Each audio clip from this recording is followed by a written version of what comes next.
Hello नमस्कार, जय हिंद साथियों, वंदे मातरम। दोस्तों, इस वीडियो को बनाने का मेरा कोई ध्येय नहीं था, यानी मेरा बिल्कुल भी मूड नहीं था, कोई कारण नहीं था। लेकिन ये वीडियो ये जरूर आपको आज सुनना है। दोस्तों, सबसे पहले तो इको गार्डन में बैठे हुए समस्त जावाज़ों को मेरा सत सत नमन है, उनको कोटि कोटि प्रणाम है। सिर्फ जो इको गार्डन में बैठे हैं उन्हीं को, बाकी नाकाराओं से कोई रिश्ता नहीं है।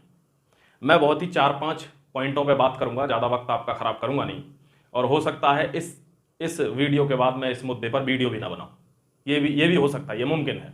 देखो दोस्तों, सबसे पहला क्वेश्चन, सबसे ज़्यादा पूछे जाने वाला क्वेश्चन, मैंने बताया ना मेरा इस वीडियो को बनाने का कोई ध्येय नहीं था, लेकिन मैं इसको बना रहा हूं। सबसे ज़्यादा बड़ा क्वेश्चन है कि आप क्यों नहीं आ रहे हैं। मैं क्यों नहीं आ रहा हूं बता देता हूं। दोस्तों, एक चीज़ ध्यान रखना जिंदगी में कि कभी कभी कुछ चीज़ें बताई नहीं जाती हैं। गाने का शौक नहीं होता किसी को, मेरे साथ कुछ ऐसी चीज़ है कि मैं इसमें शामिल नहीं हो पा रहा हूं।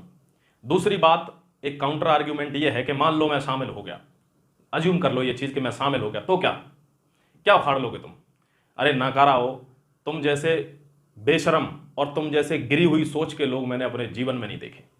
एक व्यक्ति, क्या नाम है उसका, ये, इसको रत्ती भर भी जरूरत नहीं तुम्हारी सिंपैथी की, तुम क्या सोचते हो, इसके कोर्स नहीं बिचेंगे अगर ये वहां पे इको गार्डन में भूखा प्यासा नहीं बैठेगा तो। अरे तुम्हारी सोच ही छोटी है ना, तुम्हारी सोच छोटी, और उसी की वजह से आज तुम इस स्थिति में हो। यहां पर इको गार्डन में एक व्यक्ति बैठा है जो 100 के बराबर है, तुम उसका साथ नहीं दे पा रहे। मात्र वहां पर 250, 300, 400 बच्चे हैं, केवल 400 फेल हुए हैं। अरे घर में बैठ के ये जो मुंह चलाते हो ना, घर में बैठ के कि वो नहीं आया, ये नहीं आया, जब आदमी छत पे चढ़ जाता है ना, तो छत पे चढ़ के आदमी को पूरा मोहल्ला दिखता है, लेकिन अपना घर नहीं दिखता। अपने अंदर झांक के कभी देखा कि मैं वहां क्यों नहीं बैठ रहा हूं। इस आदमी का क्या मतलब है, इसको तो नौकरी की कोई जरूरत नहीं है, ये भूखा प्यासा क्यों बैठा है, मतलब है। उसमें भी कुछ नीच हैं जो ये सोचते हैं कि ये मतलब के लिए बैठा है। अरे तुम क्या समझते हो, तुम कोर्स नहीं खरीदोगे इसके तो ये गरीब हो जाएगा। गरीब हो जाएगा क्या। किस आदमी पर इल्जाम नहीं लगे आज तक, किस पर नहीं लगे। जवाहरलाल नेहरू पर नहीं लगे, गांधी पर नहीं लगे, सुभाष चंद्र बोस पर नहीं लगे, अटल बिहारी वाजपेयी, किस पर नहीं लगे। लेकिन वो लोग उन इल्जामों के बावजूद भी वो बन गए जो वो चाहते थे। और नाकारा जो हर किसी में कमी निकालते, हर किसी की बुराई करते, वो आज भी नाकारा ही हैं। ये व्यक्ति वहां पे, ये लोग आपके साथ हैं। एग्जामपुर, इंडियन कोचिंग, संदीप त्यागी सर, अड्डा 24/7, बिगेस्ट क्लासेस, परिहार सर, बृष्टि मैथमेटिक्स, गुरु क्लासेस, ये कम लोग हैं क्या। अरे नाकारा हो, अगर तुम में इतना ही जुनून, कहते हैं कि नदी को कौन रास्ता बताता है, समंदर का, जिसमें मंजिल पाने का जुनून होता है वो रास्ता खुद तैयार कर लेते हैं। अगर तुम में जुनून होता ना, वहां इतना हुजूम लग जाता कि सबको ऐसी तैसी करा के वहां आना पड़ता, तुमसे पूछना पड़ता कि भाई क्या बात है, बात बताओ। एक और चीज बता देता हूं, ये जो तुम्हारी स्थिति है ना, उसका कारण देख लो। अधिकारी, ये जो अधिकारी वहां पर आ रहे हैं, वो भांप गए कि ये बिखरे हुए छोटे मोटे वो हैं। क्यों? क्योंकि आप जिस व्यक्ति को आपके लिए वहां भेजा गया, जिस व्यक्ति ने सब कुछ छोड़ के आपके लिए वहां बैठा, सारा रिस्क लेके, तुम उसके लिए ही कुछ नहीं कर पा रहे हो। 250 लोग बैठे हो, क्या क्या सोचते हो। चलो मान लो मैं नौकरी छोड़ के, मान लो मैं आ गया वहां पर, यही मान लो तुम, क्या होगा वहां, 2 लाख लोग आ जाओगे तुम। अरे मरे हुए जमीर के लोगों, तुम वहां 10 नहीं आ सकते। और तुम नीचे ये चीज लिखते हो कि भाई तुम क्यों नहीं आ रहे। अरे इस बंदे से ज्यादा पावरफुल है क्या कोई वहां पे, दे रहे हो साथ। सिर्फ वही लोग बैठे हैं जो 21 तारीख से बैठे थे, क्योंकि उनमें जुनून है मंजिल के लिए। तुम सबका जमीर मर चुका है, तुम सिर्फ घर में बैठ के वीडियो देख सकते हो, उसके अलावा तुम्हारी कुछ हिम्मत नहीं है। तुम सिर्फ आगे पढ़ो, और उसमें भी ऐसे ही रो रहे हैं आधे तो रो रहे हैं लेखपाल के लिए, आगे भी रोएंगे। लिख लो इस चीज को अभी तुरंत। ये इतने लोग यहां पर शामिल हैं, ये जी जान लगा रहे हैं, हर मुमकिन प्रयास कर रहे हैं, और तुम पर सिर्फ इतना नहीं बन रहा कि ये व्यक्ति जो चाहे तो एसी में से ना निकले, उसको क्या मतलब है, 1000 चीजें कर लेगा वो अपने आप में बड़ा व्यक्ति है। वो भूखा बैठा है वहां, प्यासा बैठा है, और तुम उस व्यक्ति के लिए इतना नहीं कर सकते कि उसके साथ, उसके पीछे खड़े हो जाएं।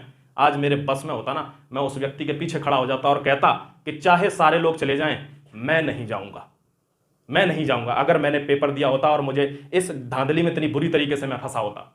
अरे मूर्खो, तुम किसी का साथ नहीं दे सकते और कहते हो कि आप आ जाओ।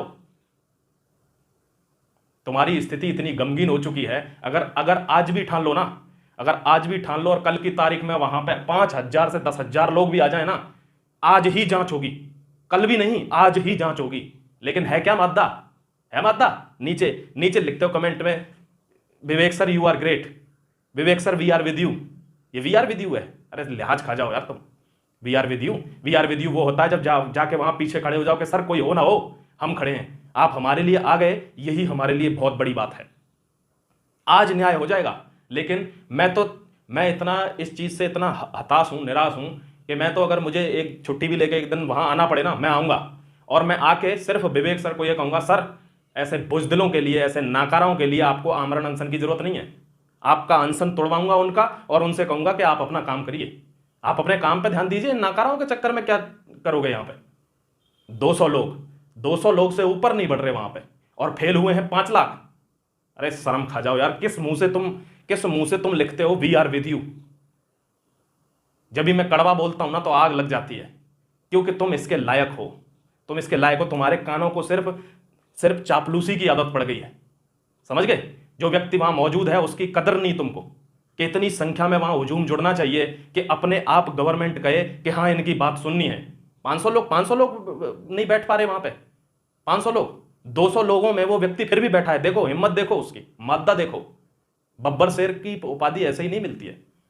उसको पता है कि जब मैं आया हूं तो अपने दम पे आया हूं, लेकिन तुम में वो चीज नहीं है कि हम अपने दम पे अपनी मंजिल छीनना चाहते हैं। अरे दोस्तों जाओ, तुम्हारी यही स्थिति रही। एक देखो ये ऑफिसर आया था, कोई पाइप का एग्जाम्पल दे रहा था, काउंटर आर्ग्यूमेंट, थोड़े से भी तार्किक लोग वहां पे नहीं है, सिर्फ रोने वाली शक्ल से वहां क्या होगा? कोई आएगा आपको सुनने? पाइप का एग्जाम्पल एक व्यक्ति दे रहा है, दरोगा की नौकरी पाइप के एग्जाम्पल पर डिपेंड करेगी क्या? उत्तर प्रदेश में दरोगा की नौकरी सोने के बराबर तुल्य है। और दोस्तों जब सोने में 24 कैरेट की जगह अगर आपको लग रहा हो कि ये 12 कैरेट का सोना है, तो उसमें यह नहीं कहा जाता कि चलो ठीक है इसमें टांका लगा के आपको दे देता हूं, कोई दिक्कत नहीं है, ठीक हो जाएगा। कोई लेगा क्या?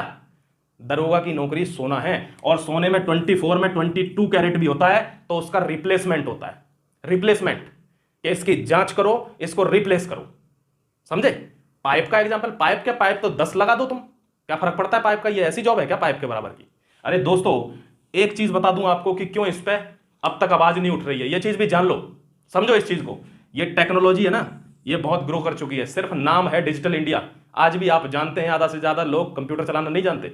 मैं कल उस चीज को फॉलो कर रहा था, वो जो एडिशनल डीसीपी आए थे, उन्होंने कहा, जब बच्चे ने कहा, उन्होंने शुभम तिवारी ने उनसे कहा कि सर ऐसे ऐसे स्क्रीन क्लोनिंग होकर नकल हुई है, तो उन्होंने क्या कहा? आपने ध्यान दिया उस बात पे? उन्होंने कहा कि मोबाइल तो अंदर जाता नहीं है, क्योंकि ये ऑफिसर्स जो हैं, आज की तारीख के जो ऑफिसर्स हैं ना, वो टेक्नोलॉजी फ्रेंडली है ही नहीं। अगर वो टेक्नोलॉजी के बारे में इतना जानते, एक बात बताओ, आपका ज्ञापन योगी जी पे नहीं जा रहा है, ठीक है, मान लिया, let us assume that your जो आपका ज्ञापन है वो योगी जी पे नहीं गया।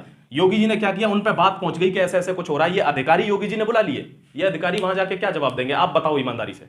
ये अधिकारी वहां पे ये कहेंगे सर कुछ नहीं है, लोग कह रहे हैं ऐसे ऐसे नकल हो गई, ये हो गई वो। उनको कुछ पता है क्या कौन कौन सा माध्यम है नकल का? जब जांच होगी तब निकलेंगे माध्यम नकल के। आप बताओ ईमानदारी से, अपने दिल पे हाथ रख के, कि ये धांधली ना होती तो कितने लोगों को इतने माध्यमों का पता चल जाता कि ऐसे ऐसे भी नकल हो सकती है? नहीं पता चलता ना। और बिना नकल के ये भर्ती हो जाती तो आप भी इसी कैटेगरी के दरोगा बन जाते।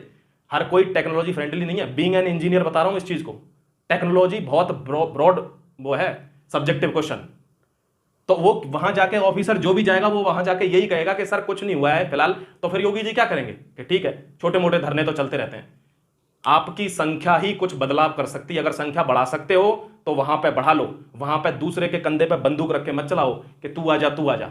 जो फेल हुआ है, जिसको ये लगता है कि मेरे साथ गलत हुआ है, वो वहां सारे लोग जुड़ जाएं। अगर नहीं जुड़ सकते तो मैं हाथ जोड़ कर विनती करता हूं, मैं तो एक दिन आऊंगा और एक दिन छुट्टी लेके आऊं भले ही, और आऊंगा और विवेक सर से कहूंगा कि बुजदिलों के लिए इस तरीके से अनशन करना ठीक नहीं है, आप अपने काम पर लौटें, क्योंकि यही इसका उपाय है। और बताओ तुम क्या उपाय है?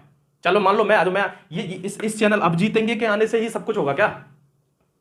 अरे 50 लोग भी और टीचर आ जाए ना वहां। वैसे तो वहां बड़े बड़े टीचरों की जरूरत है, वो तो आप आएंगे नहीं, लेकिन वहां पे 50 ऐसे और भी लोग आ जाए ना, बुजदिल फिर भी बुजदिल ही रहेगा। वो घर में बैठ के ही बोलेगा we support you, I support you. और ये कड़वा है मगर सत्य है। बस मुझे यही बात कन्वे करनी थी। अगर थोड़ा सा भी जमीर जगा हो और बुजदिली महसूस हुई हो तो उठकर घर में से वहां चले जाओ, उस व्यक्ति के पीछे खड़े हो जाओ, अकेला संभाल लेगा सब कुछ। जय Hind, Vande Mataram, God bless you all.